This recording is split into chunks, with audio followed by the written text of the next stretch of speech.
Guys, what's happening? Zach Evnesh here, your boy, the host of the Iron Roots podcast, brought to you by Play. And in this episode, I'm going to talk to you about an author, ex-bodybuilder turned powerlifter who literally could run through a brick wall.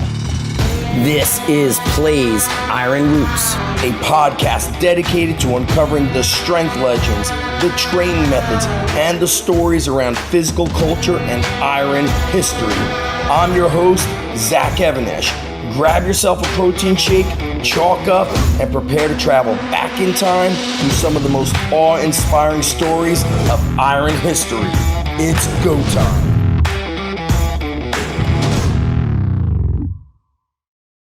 All right, guys, so who am I talking about? I'm talking about Anthony Dattilo Sr. And this is the book I'm telling you about, The Development of Muscular Bulk and Power. Now, inside this book, there's no copyright date as to when it was first written, so I did a little research on Google. So how accurate Google could be, we are still unsure at the moment, but it said 1971, which is 4 years before I was born. I was born in 1975. This book was certainly influenced from some of the previous episodes and the authors and lifters we've spoken about, very likely inspired by Bill Peanuts West, the originator, the original West Side Barbell creator out in Culver City, California. Now, this book, what really inspired me about it was a blend of mindset and training. The introduction to this book gives Anthony's background of how he got involved with bodybuilding, how he was so inspired to sculpt his body and have this great looking body. But he said the thing that turned the tides for him was he was waiting to train with a friend in his basement, which in the 70s, 80s, even the early 90s, this was a pretty common thing for teenagers to have some sort of a basement gym, oftentimes handed down to them from their dad, a real basic bench press setup with a barbell. And so while Anthony Dattilo was waiting for his buddy, his training partner, to show up, who was routinely late, he said, you know what? I'm just going to start training. And he begins with the bench press. And he talks about how his program was set for something like 10 to 12 reps, 5 sets. And by the third or fourth set, he's no longer achieving his 10 to 12 reps. He's now getting 8 reps, 7 reps. So he's struggling on this one set with the goal in mind that he must achieve the 10 reps, exactly what's programmed. Well, during the struggle, he almost dies to try to make the rep. He misses, and in his writing, he says the bar comes down and crashes his face and knocks out his teeth. And his main issue is not that he's injured his face or knocked out his teeth. He said the main issue is that he was angry at this time that he had spent doing these bodybuilding routines, but unfortunately, he was not strong. He had nothing to truly show for it. He was essentially all show and no go. So he started doing research on the men who were truly strong. And the two guys that really inspired him were Paul Anderson and Doug Hepburn. And we'll be featuring them probably in future episodes of Iron Roots, but you could find them, their older videos on YouTube, seeing them competing and weightlifting and doing strongman events.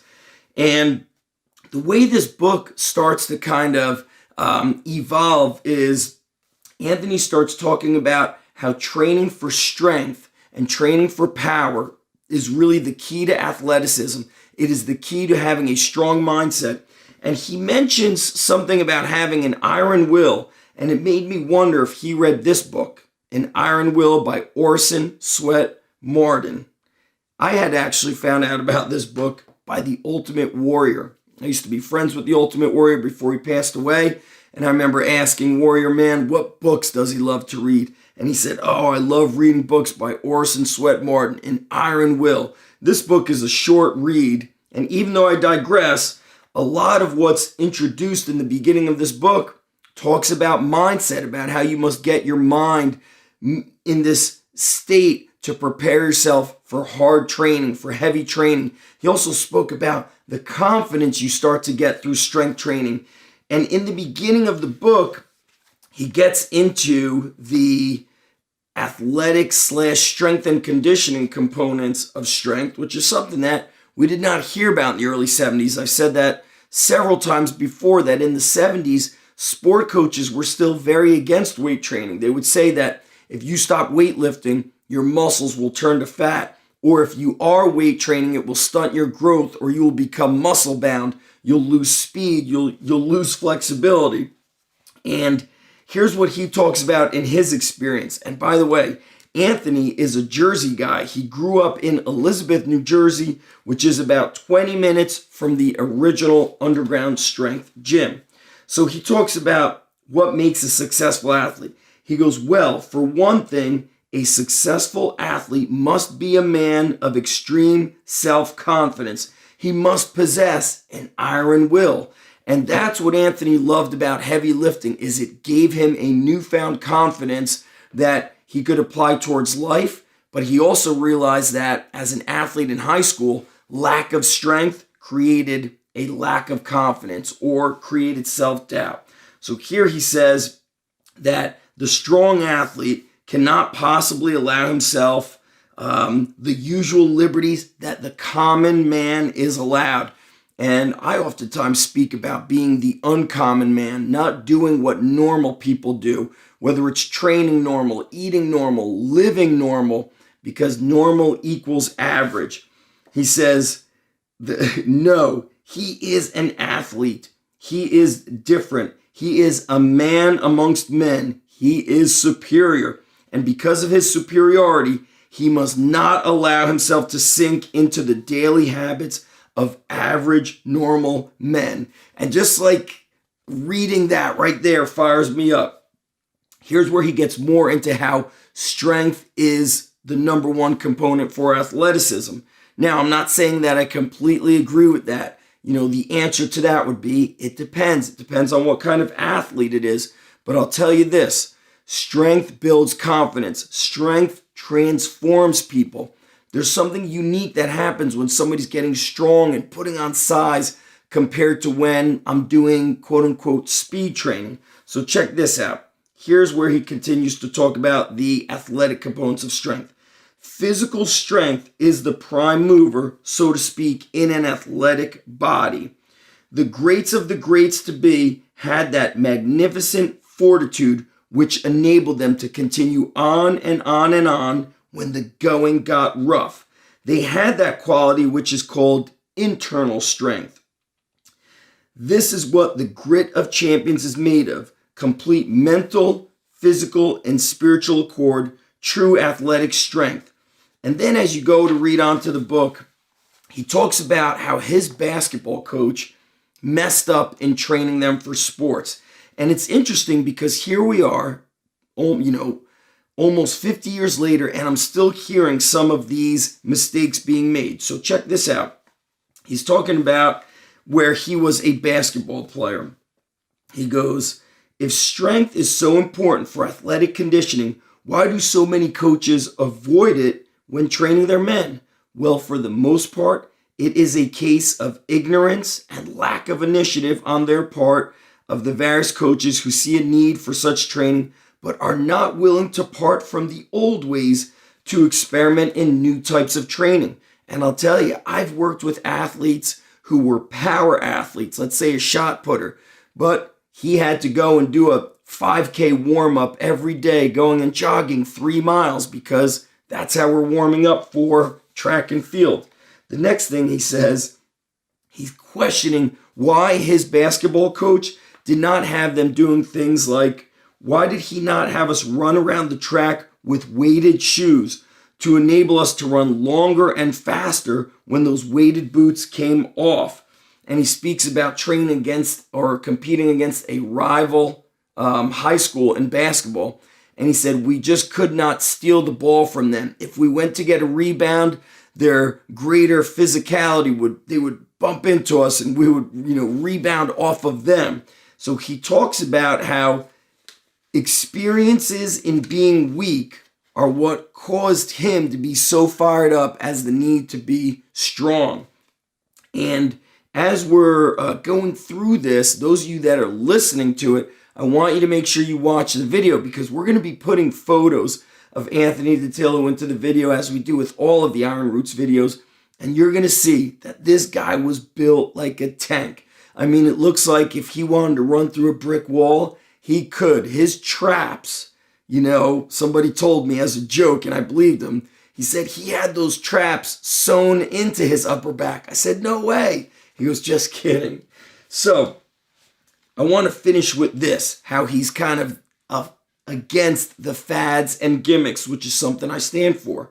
He says, what about you fellas who perform some of the craziest types of movements I have ever seen or heard about in weird gyrations in order for you to complementally work your arms? Why are you doing all those concentration curls? What size do you think you are going to give your biceps? Can't you see that the lightness of the dumbbell will prohibit any possible great muscle size from coming your way? And when you look through the back of this book, when he starts getting into the different workouts, whether it's a specialty program for the arms, the chest, or the back, he goes through this kind of common method of using what I've heard to be called the 3 to 5 method, where it's 3 to 5 exercises, 3 to 5 sets, and 3 to 5 reps. So he wasn't into doing supersets. He wasn't into doing circuit training. He was into lifting heavy barbells, period. And a big part of his heavy barbell lifting was power rack training, which we'll get into in another episode of Iron Roots. So when you look through these programs, they're high volume, they're high intensity, heavy weights, lots of work. And he also talks about something that I really didn't agree with fully, but he says if you really want to be a champion, you're not just going to be able to lift for 3 days a week. You're going to have to lift for 4 days a week.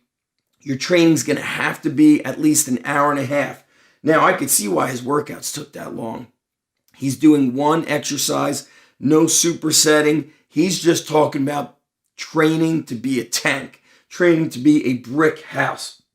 And in the programming, you'll see some of the specialty programs. He's going to encourage sets of 5 to 7 reps, sets of 10 to 12 reps. But for the most part, he hovered around that 5x5 method, which we've spoken about before, which has been so powerful because it's that blend of strength and size. And of course, when he talks about nutrition in here, he prefaces everything with saying, listen, I am no nutrition expert, but he talks about the basic nutrition advice that is commonly given in those old magazines of the 50s and 60s, which is lots of meats, lots of fruits and veggies, fish, milk, cheese, and kind of having this high protein, high fat, moderate carbohydrate diet.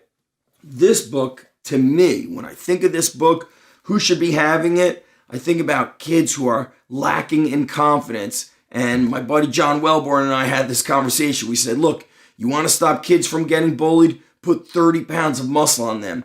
And I hate to break it to you, if they're going through, a million of these YouTube videos trying to find the secrets, it's in these old books. Heavy lifting, 5x5 methods, drinking lots of milk, and working hard. As I like to say, it's so simple, it's complicated. So there you have it, guys. This is just one of the books written by Anthony Dattilo. He's got a second book written out there.